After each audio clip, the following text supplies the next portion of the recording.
السلام علیکم دوستو، کیسے ہیں آپ سب؟ میں زبینہ فیاض ایک بار پھر آپ کے ساتھ میں شروع کر رہی ہوں عشق میرا جنون بائی سلمیٰ خان پارٹ 3۔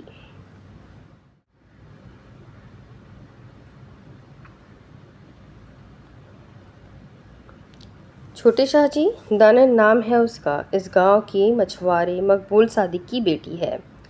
ماں بس کھیتی باڑی کرتی ہے اور باپ مچھلیاں بیچتا ہے۔ پڑھائی کے لیے اب شہر جا رہی ہے۔ وہ بس 2 دن میں ہی اس کے بارے میں سب کچھ پتہ لگا چکا تھا۔ وہ حیران تو اس بات میں ہوا تھا کہ کوئی لڑکی شہر پڑھنے جا رہی تھی۔ پہلی بار شاہ خاندان سے باہر کوئی لڑکی پڑھنے جا رہی تھی۔ ضرور یہ بات اماں بیگم کو نہیں پتہ، ورنہ وہ ہرگز کسی لڑکی کو شہر پڑھنے نہ بھیجنے دیتی۔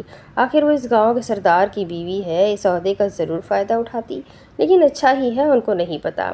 چھوٹے شاہ جی، آج 4 بجے کی ٹرین میں وہ شہر جا رہی ہے اور زاویار کے چہرے کے رنگ ایک دم اڑ ہی گئے تھے۔ 4 بجے؟ جب گھڑی پر وقت دیکھا تو 3:40 بج رہا تھا۔ یعنی وہ آج جا رہی تھی۔ ابھی تو وہ اس کے بارے میں معلومات حاصل کر کے اس سے کچھ مانگنے والا تھا، لیکن یہاں کیا ہو رہا تھا؟ وہ تو شہر جا رہی تھی۔ ایک دم اس نے گاڑی نکالنے کا حکم دیا اور لمبے لمبے قدم بھرتے ہوئے سیڑھیوں سے اتر رہا تھا، جب اس کا سامنا کائنات شاہ سے ہوا۔ پتر کدھر جا رہا ہے؟ آج جنت آنے والی ہے تو کہیں جانا نہیں، یہیں رکنا۔ مگر وہ انسنی کرتے ہوئے آگے کی طرف دوڑ لگا چکا تھا۔ اسے کیا ہو گیا ہے؟ ایسی کون سی بات ہے کہ یہ میری بات کو نظر انداز کر کے کہیں جا رہا ہے؟ ان کے چہرے پر پریشانی کے بادل آ چکے تھے۔ اماں تو ابا کا بہت زیادہ خیال رکھنا، اور ابا تم شام میں ہی جانا مچھلیاں بیچنے۔ خبردار تم صبح اس گرمی میں گئے ہو تو۔ اور وہ اب اسٹیشن پر کھڑی ان لوگوں کو سمجھا رہی تھی، میری دہی تو جا کر ڈاکٹر بن کے آ جا، پھر تو ہم پر مشکل کے وقت ختم ہو جائیں گے۔ کلثوم نے اسے گلے سے لگا کر ماتھے پر بوسہ دیا۔ میری دہی تو جلدی سے آ جانا، تیرا ابا تجھے بہت یاد کرے گا، بس جلدی سے آ جانا۔ پڑھ کر وہ ہکلا ہکلا کر اپنی بات مکمل کر چکے تھے۔ تو بھولنا نہیں، تیری سہیلی میں ہی ہوں۔ خبردار تو نے شہر میں جا کر کسی شہری لڑکی کو اپنی دوست بنایا تو۔ غزل کو تو بس اپنی ہی فکر تھی، کہیں اس کی جگہ کوئی اور نہ لے لے۔ جھلی ہو گئی ہے کیا؟ تیری جگہ کوئی نہیں لے سکتا، تو سب سے اوپر ہے۔ وہ اب سب سے مل کر سامان اٹھا کر ٹرین کے اندر جانے لگی تھی۔ ٹرین نکلنے میں بس 5 منٹ رہ گئے تھے۔ وہ اب دروازے پر کھڑی ان سب کو دیکھ رہی تھی، آنکھوں میں بے شمار آنسو تھے۔ وہ پہلی بار ان سب سے دور جا رہی تھی، بہت دور۔ وہ اکیلے سفر نہیں کیا کرتی تھی، لیکن یہ سفر تو اسے اکیلے ہی کرنا تھا، اور اس سفر نے ہی اس کی زندگی تبدیل کر دی۔ چھوٹے شاہ جی، ہمیں اسٹیشن پہنچتے ہوئے کم سے کم 30 منٹ لگ جائیں گے، اور اب تو بس 5 منٹ بچے ہیں۔ وہ گاڑی کو اسپیڈ سے چلا رہا تھا۔ اس کا پہنچنا ناممکن تھا، لیکن اسے ہمت کرنی تھی، بعد میں یہ پچھتاوا نہ ہو کہ اس نے کوشش بھی نہیں کی۔ مگر دل میں 1000 اندیشوں نے جگہ لے لی تھی۔ دل پتہ نہیں کیوں کسی انہونی ہونے کا پیغام دے رہا تھا۔ اس نے اپنی رفتار اور بڑھا دی۔ برابر بیٹھا وزیر تو بس اپنی جان کی دعائیں ہی مانگ رہا تھا، کیونکہ جس طرح وہ گاڑی چلا رہا تھا، اگر زندہ بچا تو مزار پر جا کر چادر چڑھائے گا۔ وہ دل میں سوچ چکا تھا، اماں تو خیال رکھنا اپنا اور ابا کا بھی، اور غزل تو پڑھائی پر دھیان دینا۔ خبردار تو نے پڑھائی چھوڑی تو۔ ارے میری ماں، تمہارے ڈر سے میں کرتی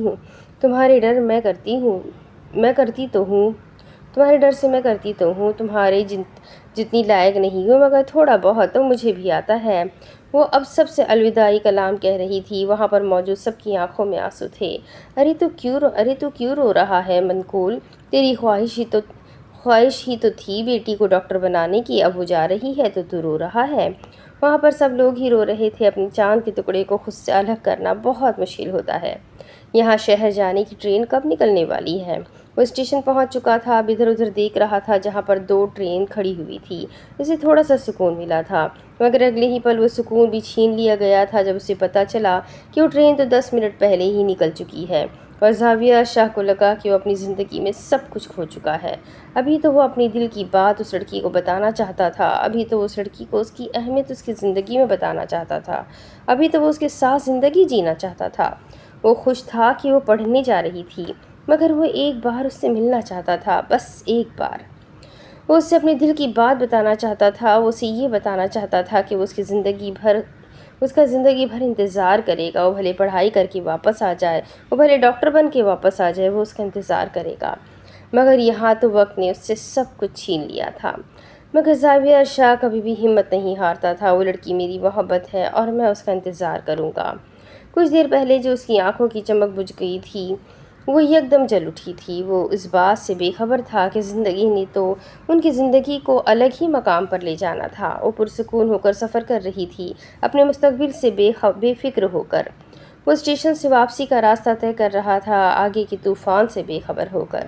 وہ اپنی زندگی کو اور بدتر کر رہا تھا، آگے کے خوشگوار لمحوں سے بے خبر ہو کر۔ تینوں کی زندگی بدلنے والی تھی، تینوں کی زندگی الگ موڑ لینے والی تھی، مگر تینوں ہی بے خبر تھے۔ 4 گھنٹے کے سفر کے بعد ٹرین اس شہر کے اسٹیشن پر جا کر رکی تھی۔ راستہ اتنا لمبا تھا کہ وہ تھک گئی تھی۔ جب سامان کو دیکھا تو وہ تو سن ہی ہو گئی تھی۔ اس کا ایک بیگ اسے نہیں مل رہا تھا۔ وہ سو گئی تھی اور شاید اس سونے کا فائدہ کسی نے اٹھا لیا۔ یا اللہ سائی، میرا بیگ یہی تو رکھا تھا میں نے سونے سے پہلے۔ اسی کے ہی سامنے والی کرسی پر ایک ادھیڑ عمر عورت بیٹھی تھی۔ خالہ وہ میرا بیگ یہاں پر آپ نے دیکھا ہے؟ وہ تو بالکل ہی پریشان ہو گئی تھی۔ ایک تو نیا شہر، اوپر سے شہر میں قدم رکھتے ہی اس کا نقصان ہو گیا، کسی نے اٹھا لیا ہوگا، یہاں پر ایسا ہوتا رہتا ہے، تمہیں نہیں پتہ ہے کیا؟ اور اس کی آنکھوں میں آنسو بھرنے لگے تھے۔ میں یہاں پر نئی ہوں، مجھے نہیں معلوم تھا۔ اس کی آواز حلق میں اٹک رہی تھی۔ وہ اب کیا کرے گی؟ وہ بیگ جس میں اس کے پیسے اور ڈاکیومنٹس تھے، اور بغیر ڈاکیومنٹس کے وہ وہاں پر کیا دکھائے گی؟ اور سب سے بڑی بات، پیسوں کے بغیر وہ کیسے یہاں پر رہے گی؟ ابھی وہ رونے کو ہی تھی جب اس کے قریب سے اسے آواز آئی، آپ دانین مقبول ہے؟ اس نے آواز پر سر اٹھا کر دیکھا تو ایک لڑکا کھڑا تھا جس کے ہاتھ میں اس کا بیگ تھا، اور دانی کی تو جیسے سانس میں سانس آئی تھی۔ یہ بیگ میرا ہے یہ بیگ۔ وہ ایک دم بیگ کو جھپٹتے ہوئے بیگ کھول کر چیک کر رہی تھی۔ سب کچھ ویسا ہی تھا۔ یا اللہ سائی، تیرے لاکھ لاکھ شکر ہے۔ اس نے شکر کا سانس لیا۔ او تیری، یہ کیسے ہوا؟ سامنے بیٹھی عورت تو حیران ہی تھی۔ آج تک چوری ہوئی چیز کو واپس آتے ہوئے نہیں دیکھا تھا میں نے۔ وہ اسی حیران آنکھوں سے اس لڑکے کو دیکھ رہی تھی۔ اماں ایسے مت دیکھو، میری ایک گرل فرینڈ ہے، قتل کر دے گی میرا۔ ابے ہٹ، خدا کا خوف کر، میں تو دیکھ رہی ہوں کہ یہ بیگ کہاں سے ملا، اور تم مجھے ایسا سمجھتے ہو؟ میرے پوتے تمہاری عمر کے ہیں اور یہ مجھے ایسا سمجھتا ہے؟ وہ دوپٹہ منہ پر لیتے ہوئے خفگی سے کہہ رہی تھی۔ ہاں تو دے کیسے رہی ہو نا، بندہ تو غلط ہی مطلب نکالے گا۔ اور اس عورت نے کھا جانے والی نظر اس لڑکے پر ڈالی۔ بھائی بہت شکریہ آپ کا۔ اب ہی آگے ان دونوں کی بحث بڑھتی جب بیچ میں دانی بول پڑی۔ آپ نہیں جانتے آپ نے میری کتنی بڑی مشکل حل کی ہے۔ بہت بہت شکریہ آپ کا بھائی۔ وہ سچ میں بہت خوش تھی۔ کوئی بات نہیں بہن، جب ٹرین کے باہر ایک لڑکے کو اس بیگ کو کھولتے ہوئے دیکھا تو میں سمجھ گیا تھا کہ وہ چور ہے۔ بس میں نے اس سے بیگ لیا، آپ کے بیگ میں جو آپ کا کارڈ تھا اس کی مدد سے آپ کے پاس پہنچ گیا۔ وہ بہت نرم لہجے میں کہہ رہا تھا۔ چلو بہن، خیال رکھنا اپنا۔ وہ اب مڑنے ہی لگا تھا جب دانی نے پیچھے سے آواز دی، نام کیا ہے آپ کا؟ نہ جانے کیوں، لیکن اس مہربان انسان کا نام وہ جاننا چاہتی تھی، آدم۔ وہ اپنا نام بتا کر اب ٹرین سے نکل چکا تھا۔ وہ یہاں آیا تو کسی کام کے سلسلے میں تھا، مگر یہاں تو دوسرا کام ہی پڑ گیا۔ دانی بھی اپنا سارا سامان نکال کر اب ٹرین سے باہر نکل چکی تھی۔ یہ کہاں مر گیا ہے؟ بلیک ڈیول گاڑی میں بہت دیر سے اس کا انتظار کر رہا تھا، لیکن اس کا تو کوئی اتا پتہ ہی نہیں تھا۔ ان کو خبر ملی تھی کہ فاروق کا بیٹا اس ٹرین سے جانے والا ہے، اور وہ لوگ فاروق کے بیٹے کو کڈنیپ کرنے کے ارادے سے یہاں آئے تھے، مگر یہاں تو سین ہی الٹا لگ رہا تھا۔ منٹ بعد آدم گاڑی میں آ کر بیٹھا اور پانی کی 20 بوتل ایک ہی سانس میں پی گیا۔ بلیک ڈیول تو بس اسے کھا جانے والی نظروں سے دیکھ رہا تھا۔ کہاں مرے ہوئے تھے؟ وہ گرایا تھا۔ وہ جب اپنی سانس بحال کر چکا تھا تو پھر آہستہ مگر سوچ سمجھ کر بولا، بھائی فاروق کا بیٹا میں نے دیکھا تھا۔ میں جب اس کی طرف بڑھنے ہی لگا تھا کہ میں نے ایک لڑکی کو دیکھا جو کسی لڑکی کا بیگ چرا کر اسے دیکھ رہا تھا۔ مجھے ترس آ گیا تھا اس لڑکی پر، کیونکہ اس بیگ میں سب کچھ موجود تھا۔ ضرور اس لڑکی نے اپنا سارا سامان اس بیگ میں رکھا ہوگا جو اس کا چوری ہو چکا ہے۔ تو مجھے یہ لگا کہ میں وہ آگے نہیں بول پا رہا تھا۔ بلیک ڈیول نے شعلہ بہر نظروں سے اسے دیکھا تھا۔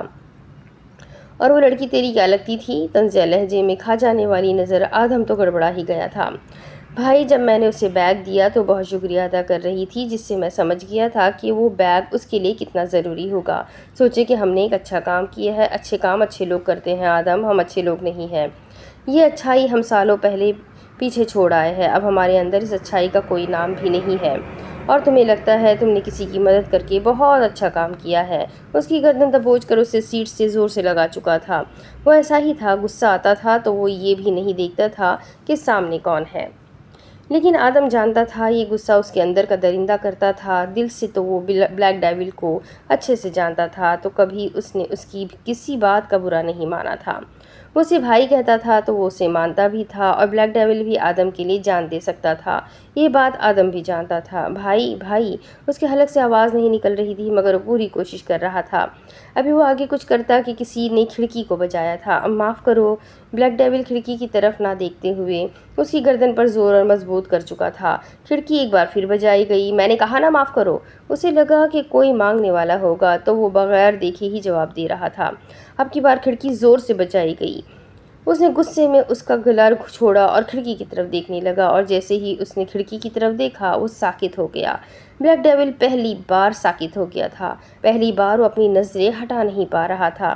آدم پانی لے کر اپنی سانس بحال کرنے کی کوشش کر رہا تھا، اور بلیک ڈیول تو بس اس کھڑکی کے پار اس لڑکی کو ہی دیکھ رہا تھا۔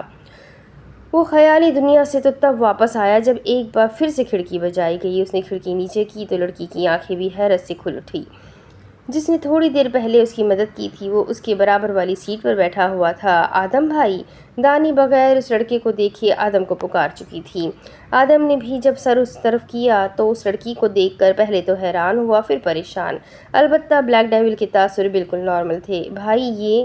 ابھی آدم وضاحت دیتا کہ دانی بیچ میں ہی بول پڑی۔ یہ بھائی ہے آپ کے؟ وہ خوشی سے کہہ رہی تھی۔ چہرے پر ایک خوبصورت سی مسکراہٹ اس نے سجا دی تھی، جس نے اس کے چہرے میں اور رونق بھر دی تھی۔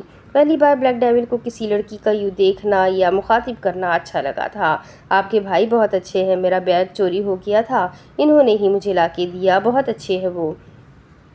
آدم اس کی بات پر مسکرایا، اور دوسری طرف بلیک ڈیول کا منہ ہی بن گیا تھا۔ آپ کو کچھ کام ہے؟ وہ سنجیدہ لہجے میں دانی سے مخاطب ہوا۔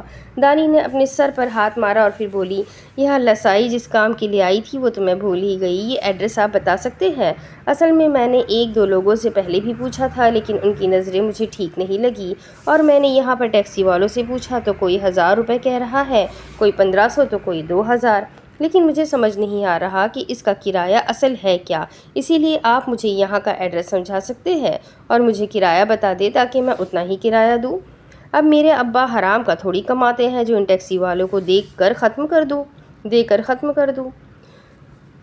وہ نان سٹاپ بولے جا رہی تھی۔ حقیقت میں آدم کا تو سر چکرانے ہی لگا تھا، پہلے بلیک ڈیول کا حملہ اور اب اس کی باتیں جو سر سے گزر رہی تھی۔ وہ اتنا اسپیڈ میں بولتی تھی کہ ادھر باتیں تو سمجھ ہی نہیں آتی، آدھی باتیں تو سمجھ ہی نہیں آتی تھی اور آدھی سر سے گزر جاتی تھی۔ بلیک ڈیول نے پہلے وہ ایڈریس دیکھا، پھر نرمی سے بولا، آپ آ جائیں، میں آپ کو چھوڑ دیتا ہوں۔ جہاں دانی نے حیران ہو کر اسے دیکھا تھا، دوسری طرف آدم کا تو منہ ہی کھل گیا تھا۔ اسے لگا وہ کوئی خواب دیکھ رہا ہے۔ بلیک ڈیول کی گاڑی میں کوئی لڑکی، یہ تو خواب ہی ہو سکتا تھا۔ نہیں، آپ کو زحمت ہوگی، آپ مجھے ایڈریس دیکھیں بی بی، جس طرف آپ جا رہے ہیں ہم بھی اسی طرف جا رہے ہیں۔ چلنا ہے تو چلے، ورنہ یہاں کا کرایہ 2000 سے کم نہیں ہوتا، اور کم سے کم 1000۔ اور اگر آپ کے ابا کے پاس حرام کا پیسہ ہے ان ٹیکسی ڈرائیورز پر لٹانے کو تو جائے اور ٹیکسی کر لیں۔ وہ سنجیدہ سپاٹ لہجے میں کہہ کر کھڑکی بند ہی کرنے لگا تھا جب دانی بیچ میں بول پڑی، ویسے تو میں نہیں آتی، مگر آدم بھائی اتنے اچھے ہیں اور آپ آدم بھائی کے بھائی ہیں تو آپ بھی اچھے ہی ہوں گے، تو میں آ جاتی ہوں۔ اور بلیک ڈیول کو تو جیسے مرچی ہی لگ گئی تھی۔ وہ لڑکی اس پر بھروسہ کر رہی تھی تو کس کے نام پر؟ آدم کے نام پر۔ اسے آدم اس وقت زہر لگ رہا تھا۔ اس کا بس نہیں چل رہا تھا کہ گن میں جو 2 گولیاں ہیں وہ آدم کے سینے میں اتار دے۔ آدم جو دانت نکال کر دانی سے بات کر رہا تھا، اگلے ہی پل جب نظر بلیک ڈیول کے شعلے بار نظروں پر پڑی تو اس کے منہ پر تو جیسے تالا ہی لگ گیا۔ اس وقت وہ دونوں کہیں سے بھی مافیا والے نہیں لگ رہے تھے۔ اس وقت وہ تو بلیک ڈیول تو دور کی بات گنڈا ہی نہیں لگ رہا تھا۔ اللہ اللہ کر کے بالآخر اپنی منزل کو وہ لوگ پہنچے تھے۔ دانا نے دروازہ کھول کر ہاسٹل کو آنکھیں چھوٹی کر کے مکمل طور سے دیکھا۔ دیکھ تو بلیک ڈیول بھی رہا تھا۔ وہ گرلز ہاسٹل تھا، مگر اسی کے ہی بالکل درمیان میں بوائز ہاسٹل بھی موجود تھا، اور وہاں پر کس طرح کے لڑکے تھے یہ آدم اور بلیک ڈیول سے بہتر کوئی نہیں جانتا تھا۔ ویسے لڑکی تمہیں اور کوئی ہاسٹل نہیں ملا تھا؟ وہ کہے بغیر نہ رہ پایا۔ ہاں میں تو بل گیٹس کی بیٹی لگی ہوئی ہوں نا، جو اپنے لیے کوئی پرسنل ہاسٹل بک کرتی۔ آدم تو بس مسکراتا رہ گیا۔ وہ بلیک ڈیول کو ایسے جواب دے رہی تھی جیسے وہ اس کے پھپھو کا بیٹا ہو۔ جس کے سامنے لوگ بولنے سے ڈرتے تھے، وہ کتنی دلیر بن کر اسے جواب دے رہی تھی۔ ہاں، وہ لڑکیوں کی عزت کرتا تھا، لیکن جب کوئی لڑکی زیادہ بولتی تھی تو وہ پھر عزت کو سائڈ پہ رکھ کر اپنا اصلی روپ بھی دکھاتا تھا۔ مگر یہ لڑکی تو بہت کچھ بھول گئی۔ مگر یہاں دیکھو، بلیک ڈیول بس ہاسٹل کو ہی دیکھے جا رہا تھا۔ ویسے آدم بھائی، یہ کس پہ گیا ہے؟ میرا مطلب ہے امی پر یا ابو پر؟ بلیک ڈیول کے کان کھڑے ہوئے، تاثرات نارمل تھے مگر غصہ تو اس کی ناک پر آ چکا تھا۔ آدم نہ سمجھے سے اسے دیکھتا رہا۔ اب ان کو سمجھنے میں 1 گھنٹہ لگے گا۔ وہ بڑبڑاتے ہوئے اب آگے بڑھ چکی تھی، اور حقیقت یہ تھی کہ اس کی یہ بات آدم کو 1 گھنٹے ہی بعد سمجھ آئی تھی، اور جب سمجھ آئے گی تب اس کو جواب دینے کے لیے آگے بڑھنے ہی لگا تھا۔ جب اسے احساس ہوا کہ وہ تو گاڑی میں بیٹھا ہوا ہے، البتہ بلیک ڈیول بالکل خاموش تھا۔ اس کی خاموشی آدم سے برداشت نہیں ہو رہی تھی۔ کیا ہوا ہے بھائی؟ وہ اب کہے بغیر نہیں رہ پایا۔ بلیک ڈیول نے ایک لمبی سانس خارج کی، گاڑی روک کر آدم کی طرف چہرہ کر کے پوچھنے لگا، اس کی امی ابو اس کو کھانے میں کیا کھلاتے ہوں گے؟ اور وہ یہ سوال پوچھتے ہوئے آدم کو کوئی 10 سالہ بچہ لگ رہا تھا۔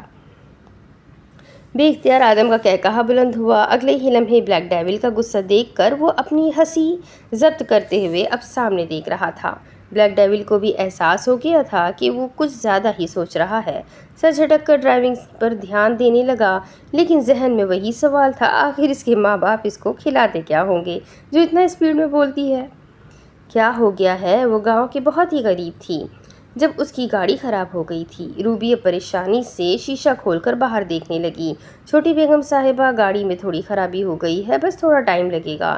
ڈرائیور سر جھکائے معذرت خانہ انداز میں بتا رہا تھا۔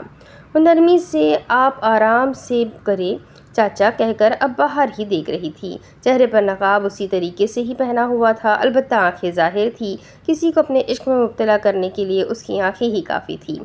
تو سمجھتا کیا ہے خود کو؟ ہاں، ذوالفقار حاتم علوی نام ہے میرا۔ میرے ساتھ ہوشیاری کرنے کا تو نے سوچا کیسے؟ جہاں پر گاڑی خراب ہوئی تھی اسی کے ہی تھوڑے فاصلے پر ذوالفقار حاتم ایک بندے کو پکڑے اس پر گرا رہا تھا۔ بے اختیار روبی کی نظر اس منظر پر گئی تھی۔ اگلے ہی پل اس نے سر جھٹک کر پھر سامنے ہی سبز کھیتوں میں نظر گاڑ دی۔ تجھے تو میں دیکھ لوں گا۔ وہ گراتے ہوئے اس آدمی کو دور پھینک چکا تھا۔ چھوٹے بابا گھر چل کے دیکھتے ہیں کیا کرنا ہے۔ اس کا ملازم اسے ٹھنڈا کرنے کی کوشش کر رہا تھا، اور وہ اسی لہجے میں اسے کھا جانے والی نظروں سے دیکھ رہا تھا۔ گاؤں میں گرمی کی شدت بہت زیادہ بڑھ گئی تھی، لوگوں کے لیے باہر نکلنا مشکل ہو گیا تھا۔ اے سی کی ہوا اب تو کھڑکی کھولنے کی وجہ سے بالکل ہی ختم ہو گئی تھی۔ اس نے اپنا نقاب اٹھا کر اوپر کیا، اپنا بیگ کھول کر پانی کی بوتل نکال کر وہ اب پینے لگ گئی تھی۔ گرمی کی وجہ سے گلا بالکل خشک ہو چکا تھا۔ پانی پی کر اسے اپنے اندر ٹھنڈک کا احساس ہوا۔ ذوالفقار جب مڑنے ہی لگا تھا تو دور ایک گاڑی پر نظر پڑی۔ وہ تھم گیا۔ وہ اس گاڑی کو دیکھ کر نہیں تھما تھا، وہ تو اس لڑکی کو دیکھ کر تھم گیا تھا جو اب گھونٹ بگھونٹ اپنے گلے سے نیچے اتار رہی تھی۔ اس کی کشش آنکھیں جو کسی کو بھی پاگل کر سکتی تھی، اس کے گلابی رخسار، وہ بس اسے دیکھے گیا۔ آس پاس کی ساری آوازیں تھم گئی تھیں۔ اسے کوئی آواز نہیں سنائی دے رہی تھی، اسے کوئی دکھائی نہیں دے رہا تھا۔ وہ بس ایک الگ ہی کیفیت میں چلا گیا تھا۔ اس کیفیت سے تو وہ تب باہر آیا جب اسے احساس ہوا کہ وہ گاڑی آگے نکل چکی ہے۔ تبھی اس نے اپنے پیچھے سے آواز سنی تھی، یہ تو عزیز شاہ کی بیٹی کی گاڑی ہے۔ اس نے بے اختیار اس ملازم کو آگے بلایا تھا۔ وہ اب تصدیق چاہتا تھا۔ اتنا تو وہ جان گیا تھا کہ وہ لڑکی کسی معمولی خاندان سے تو نہیں تھی، اور یہاں پر تو صرف یہ 2 ہی گاؤں تھے۔ اگر گاڑی آگے کی طرف جا رہی تھی تو اس کا مطلب تھا کہ وہ شاہ حویلی کی ہی مکین ہے، لیکن کیا وہ عزیز شاہ کی بیٹی ہے؟ وہ اس بات میں اپنی تصدیق چاہتا تھا۔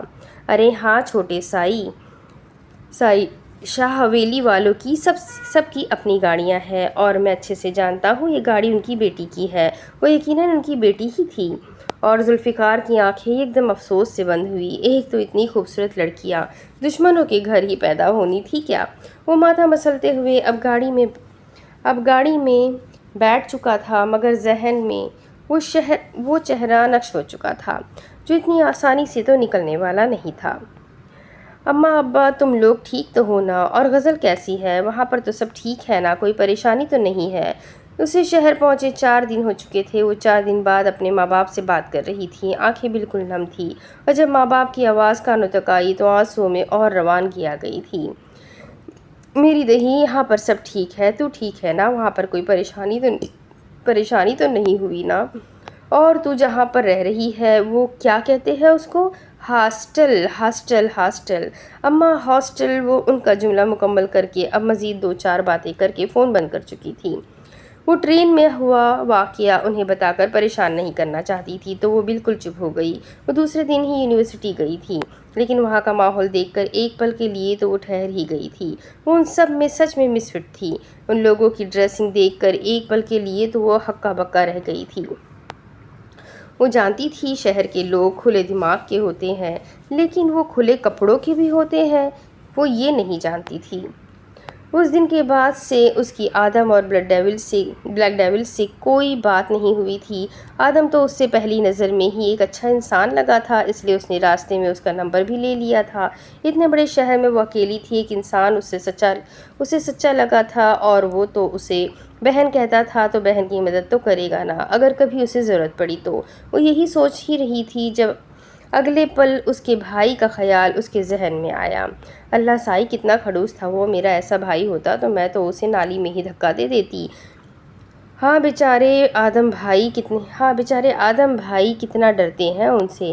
اچھی خاصی بات کر رہے تھے مجھ سے گاڑی میں، مگر وہ اتنا غصے سے انہیں دیکھ رہے تھے جیسے کہ کوئی گناہ کر رہے ہو، کھڑوس نہ ہو تو۔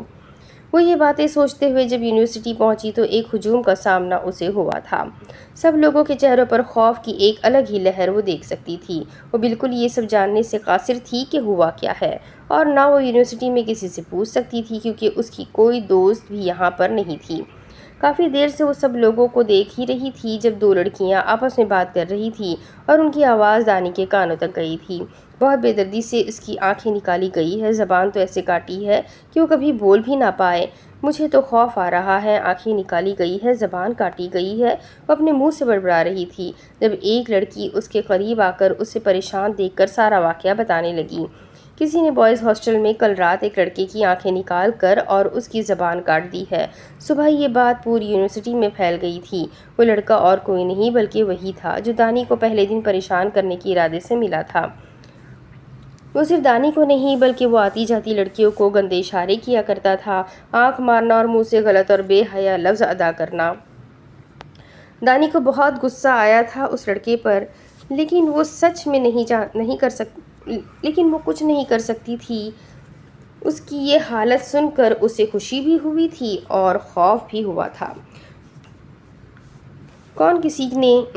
کس نے کیا ہے، کون کر سکتا ہے؟ وہ انہی سوالوں میں تھی جب پرنسپل کے پیچھے سے آواز آئی جو سب کو اپنی کلاسز میں جانے کا کہہ رہے تھے۔ وہ بھی اپنے سر پر دوپٹہ ٹھیک کرتے ہوئے اب اپنی کلاس کی طرف بڑھ گئی تھی، لیکن ذہن میں بس وہی واقعہ گھوم رہا تھا۔ اللہ سائی، ایک تو مجھے سمجھ نہیں آتا اس ٹیچر کا کون سا میں بندہ لے کر بھاگی ہوں جو فضول کے مشورے میرے بابا سائی کو دے رہی ہے۔ زاویار کے لیے وہ آگے اپنی پڑھائی مکمل کرنا چاہتی تھی۔ جب اس نے یہ بات حاتم الوی سے کہی تو انہوں نے اس کے بچپن کی ٹیچر جنہوں نے ماہی کو کلاس 1 سے لے کر میٹرک کروائی تھی ان سے مشورہ لینا بہتر سمجھا تھا، اور وہ ٹیچر ماہی کی رگ رگ سے واقف تھی۔ ماہی نے تو ہمیں تماشا لگا دیا تھا کہ کسی سے بھی پوچھ لو، چاہے بنگالی بابا سے ہی پوچھ لو، لیکن اس سے نہ پوچھو۔ لیکن بابا سائی تھوڑی سمجھنے والے تھے اور انہوں نے ٹیچر سے مشورہ لیا تھا، اور جیسا ماہی نے سوچا تھا بالکل ویسا ہی ہوا۔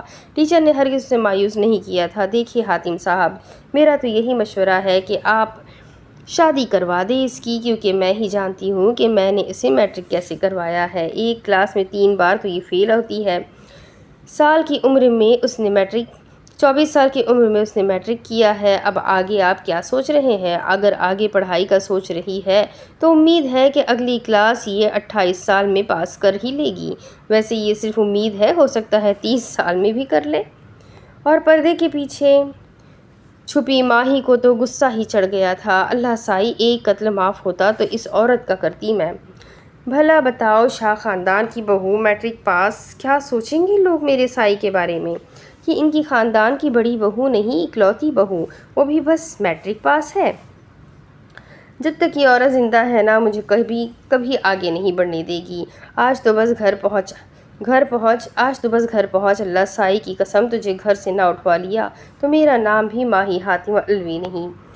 وہ جوش میں یہ بھی بھول چکی تھی کہ وہ پردے کے پیچھے چھپی ہوئی ہے۔ جب وہ پردہ ہٹا کر جوش میں آگے بڑھنے لگی تب اسے ہوش آیا کہ وہ تو چھپی ہوئی تھی، لیکن وہ تو شکر تھا کہ کسی کی نظر اس پر نہیں پڑی تھی۔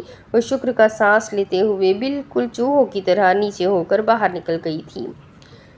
آدم بھائی، مجھے آپ سے ملنا ہے۔ یونیورسٹی ختم ہوتے ہی اس نے پہلی کال آدم کو ملائی تھی۔ وہ بھی اس کی کال دیکھ کر مسکرانے لگا تھا۔ ویسے آپ رہتے کہاں ہیں؟ منٹ کے بعد آدم نے اسے یونیورسٹی سے پک کر لیا تھا۔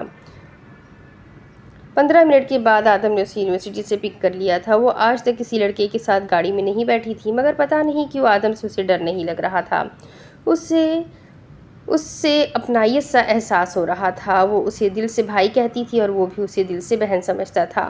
دانی کے اس سوال پر پہلے تو وہ گڑبڑا گیا، پھر ذرا سنبھلا اور بولا، یہی تھوڑا ہی آگے گھر ہے میرا۔ حقیقت تو یہ تھی کہ جہاں ڈیول کا آفس تھا اسی کے ہی اوپر آدم رہا کرتا تھا۔ اسی آفس کے اوپر 3 کمرے تھے جو آدم کے زیر استعمال تھے۔ جب روز آتی تو وہ بھی ان میں سے ایک کمرہ استعمال کیا کرتی تھی، یعنی 2 کمرے آدم کے تھے اور ایک کمرہ روز کا۔ یہ بلیک ڈیول نے انہیں دیا تھا۔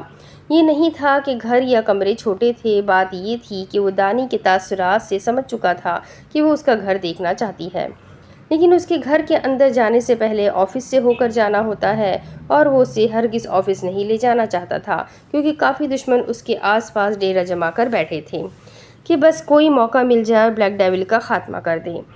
اور وہ ہرگز اس لڑکی کو مشکل میں نہیں ڈال سکتا تھا۔ اس نے کسی اور گھر کا پتہ بتا دیا تھا اور اس کے توقع کے عین مطابق دانی میں گھر دیکھنے کی خواہش ظاہر کی تھی۔ وہ ضد کرتے ہوئے بہت پیاری لگ رہی تھی۔ اگر اس کی کوئی بہن ہوتی تو وہ بھی بالکل ایسے ہی اس سے ضد کرتی۔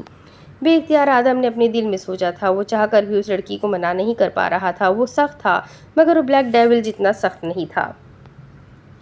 20 منٹ کے بعد وہ کسی بنگلے کے سامنے کھڑے تھے۔ وہ بنگلہ دیکھ کر ایک پل کے لیے تو دانی ٹھہر گئی تھی۔ اس نے اس طرح کے بنگلے صرف ٹی وی میں ہی دیکھے تھے، اور ٹی وی بھی ان کے گھر میں موجود نہیں تھا۔ گاؤں میں ایک صاحب تھے جن کے پاس ٹی وی تھی، اور وہ گاؤں کے امیر انسان کہلائے جاتے تھے۔ جن کے پاس ٹی وی وہ امیر، یہ تھا ان کے گاؤں کا دستور۔ وہ غزل کے ساتھ 1-2 بار ٹی وی دیکھنے گئی تھی، اور ایسے بنگلے اس نے اسی ٹی وی میں دیکھے تھے۔ سنا تو اس نے حویلی کے بارے میں بھی بہت کچھ تھا، لیکن وہ کبھی حویلی نہیں گئی تھی۔ اس بار اسے کبھی جانے ہی نہیں دیا گیا تھا، لیکن وہ تو حیران ہی رہ گئی تھی۔ یہ آپ لوگوں کا گھر ہے؟ وہ کسی خواب کی کیفیت میں کہہ رہی تھی۔ آدم نے اس بات میں سر ہلایا۔ وہ اب اس سے اندر کی جانب لے جا رہا تھا۔ جیسے جیسے وہ اندر جا رہے تھے اس کی آنکھیں تو پھٹتی ہی جا رہی تھیں۔ اتنا بڑا لان، اس پر تو کافی سبزیاں انسان اگا سکتا ہے، اس نے دل میں سوچا تھا۔ تھوڑا آگے چلتے ہی سوئمنگ پول، یہاں تو انسان نہا بھی سکتا ہے، اور ہمارے گاؤں والوں کو نہانے کے لیے 10 منٹ کا سفر کر کے جانا ہوتا ہے۔ وہ دل میں سوچے بھی جا رہی تھی۔ اس کی آنکھ تو حقیقی طور پر تب پھٹی تھی جب اس نے شیر کا بچہ پنجرے میں بند دیکھا۔ وہ تو ڈر ہی گئی تھی۔ دور سے تو وہ اسے بلی کا بچہ لگ رہا تھا، کیوٹ سا، پیارا سا۔ جب تھوڑا قریب جا کر دیکھا تو وہ تو حیران ہی رہ گئی تھی۔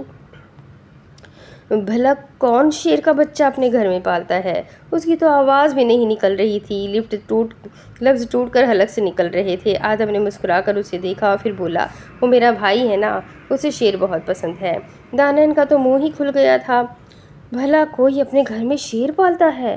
کتا سنا تھا، بلی سنا تھا، گاؤں میں تو لوگ گدھے بھی پال لیتے ہیں، لیکن شیر؟ ابھی اس کی حیرت ختم ہی نہیں ہوئی تھی کہ تھوڑا آگے بڑھتے ہی اسے گھر کا پچھلا حصہ دیکھ کر تو اس کا منہ ہی کھل گیا۔ یہاں پر ایک نہیں بلکہ 3 شیر کے بچے تھے۔ دانی نے تو آدم کا گھبرا کر ہاتھ ہی پکڑ لیا تھا۔ آدم بھائی، آپ مجھے بہن کہتے ہیں نا اپنی، تو وعدہ کریں مجھے مرنے نہیں دیں گے، ورنہ آج تو مجھے لگ رہا ہے ان شیر کا کھانا بن کر ہی میں واپس جاؤں گی۔ لیکن ایک منٹ، اگر یہ شیر مجھے کھا گئے تو میں واپس کیسے جاؤں گی؟ یا اللہ سائی بچا لے مجھے۔ وہ دل میں دعائیں ہی مانگ رہی تھی، اور آدم اس کی کیفیت دیکھ کر اپنی ہنسی نہیں روک پایا۔ اسے ہنستا دیکھ کر دانی نے گھور کر اسے دیکھا۔ بہت مشکل سے اس نے اپنی ہنسی ضبط کی اور اب اندر کی جانب اسے لے جا رہا تھا۔ اندر گھر ایک عالیشان محل کا تاثر دے رہا تھا۔ سب چیز اپنی جگہ پر موجود تھی۔ سامنے ہی بہت خوبصورت سا ڈرائنگ روم موجود تھا، جس میں ٹی وی تو اتنا بڑا تھا کہ دانن تو بس اس ٹی وی کو ہی دیکھتے رہ گئی۔ ابھی وہ حیرت سے نکلی بھی نہیں تھی جب سامنے سے تولیے سے اپنا منہ صاف کرتے ہوئے بلیک ڈیول آ رہا تھا۔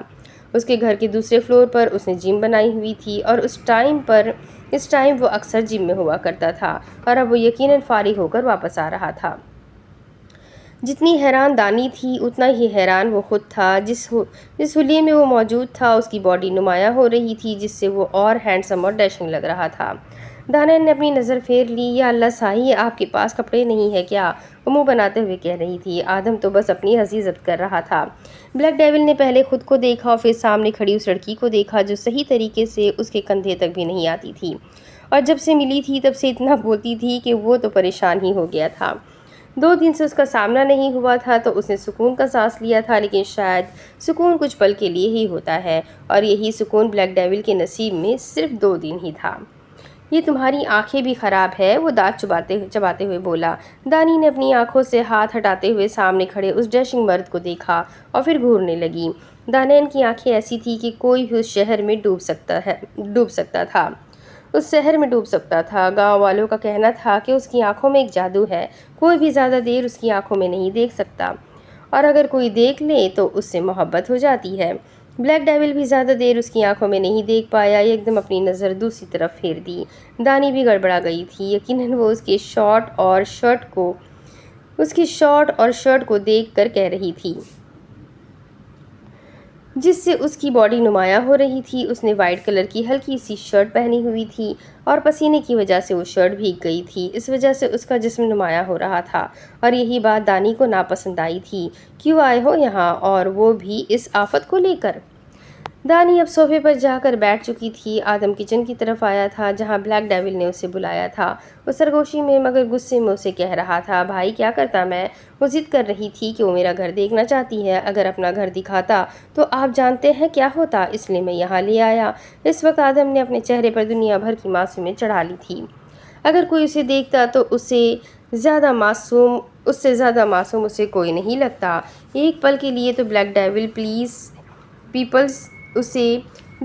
بھی اسے دیکھتا ہی رہ گیا تھا۔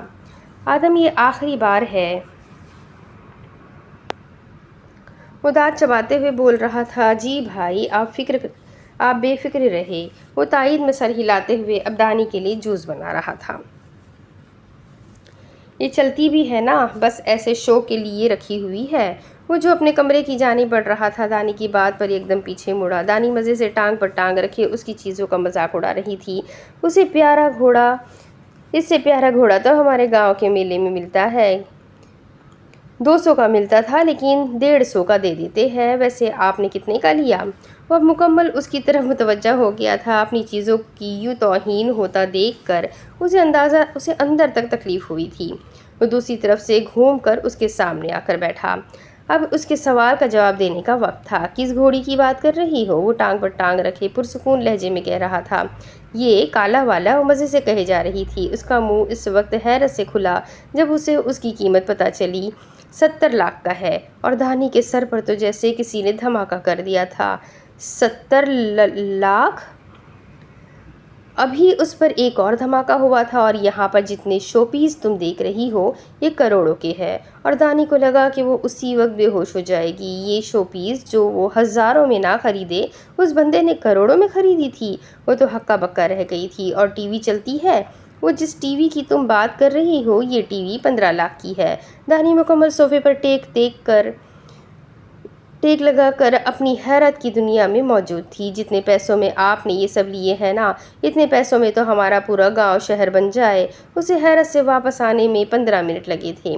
جب وہ مکمل خود کو سنبھال چکی تھی تو پھر بولی۔ بلیک ڈیول نے آنکھیں چھوٹی کر کے اسے دیکھا۔ وہ سچ میں بہت معصوم تھی یا پھر بن رہی تھی؟ وہ پہلی بار کسی کو سمجھنے سے قاصر تھا، لیکن اس لڑکی کی باتیں اسے طیش میں مبتلا کر دیتی تھی۔ اس لڑکی میں ہمت تھی جو اتنا دلیری سے اس کے سامنے اسی کی چیزوں کی برائیاں نکال رہی تھی۔ اگر اس کی جگہ کوئی اور ہوتا ابھی تک تو اس کا جنازہ کندھے پر ہوتا، لیکن اس لڑکی میں کچھ الگ تھا، بہت الگ۔ تبھی بلیک ڈیول انہی سوچوں میں تھا جب کچھ چیزیں گرنے کی اسے آواز آئی۔ اس کے کروڑوں کے شو پیس اب زمین پر ٹکڑا ٹکڑا ہو چکے تھے، اور یہ ساری مہربانی دانیل مقبول صادق کی تھی۔ تو یہ پارٹ بھی یہیں ختم ہوتا ہے۔ آئی ہوپ آپ کو مزہ آیا ہوگا۔ اس پارٹ کو سن کر بہت مزیدار تھا۔ دانیل کی پہلی بار ملاقات بلیک ڈیول کے ساتھ، واو، سیریسلی بہت مزیدار تھی۔ تو مجھے تو بہت اچھی لگی، آپ لوگوں کو کیسی لگی ضرور بتانا، کون سا سین زیادہ پسند آیا یہ بھی ضرور بتانا۔ تو ملتے ہیں اگلے ویڈیو میں، تب تک کے لیے جلدی سے اسے لائک کر دیجئے، بیل آئیکن کو ضرور دبا دیجئے۔ اگلا ویڈیو آپ کو اگلے ہفتے ملے گا، ایک ویک بعد، تو انشاءاللہ پھر ملیں گے، تب تک مجھے بھی اپنی دعا میں یاد رکھیں۔ اللہ حافظ۔